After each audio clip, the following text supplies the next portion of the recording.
ജീവകാരുണ്യ ദുരന്ത നിവാരണ രംഗങ്ങളിലെ സാന്നിധ്യമായ ടീം റെസ്ക്യൂ ഫോഴ്സ് കേരളയുടെ ഈ വർഷത്തെ എക്സലൻസ് അവാർഡ് വിതരണവും പ്രതിഭകളെ ആദരിക്കലും ഇരാറ്റുപേട്ടയിൽ നടന്നു.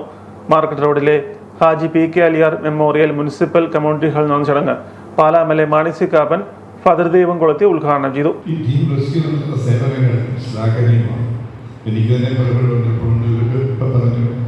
രണ്ട് കുട്ടികൾ നമ്മുടെ കോളേജിൽ പഠിക്കുന്നവർ അവർ വെള്ളത്തിൽ പോയി അങ്ങനെ പല ആവശ്യങ്ങൾക്ക് നിസ്വാർത്ഥമായ സേവനം ചെയ്യുന്ന നല്ല ഒരു ടീമാണ് ഈരാറ്റുപേട്ടയിലുള്ളത്.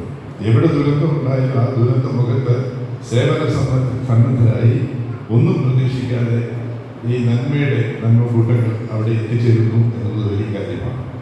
അവരെ പാലായിൽ ആദരിക്കേണ്ടതായിരുന്നു, ആദരിച്ചില്ല എന്നൊക്കെ കുറ്റബോധം വേണ്ടിയിട്ടുണ്ട്.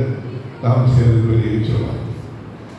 ഇവര് ഇന്ന് ഈ കുട്ടികളെയൊക്കെ ആദരിക്കാനുള്ള സന്മനസ് കാണിച്ചത് ഹൃദയത്തിന്റെ ഭാഷയിൽ ഞാൻ അവരെ അഭിനന്ദിക്കുക.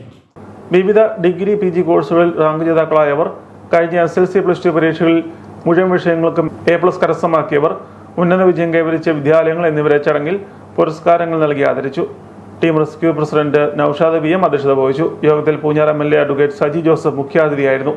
നഗരസഭാ ചെയർമാൻ അഡ്വക്കേറ്റ് VP നാസർ, നഗരസഭാ കൗൺസിലർ അൻവർ അലിയാർ, വ്യാപാര വ്യവസായ ഏകോപന സമിതി unit president AM Khader, team Nanmakkoottam president Abdul Gafoor, team rescue രക്ഷാധികാരി ഡിജോ, ട്രഷറർ മുഹമ്മദ് യാസർ, മനാഫ് KM എന്നിവർ ആശംസകൾ അർപ്പിച്ചു.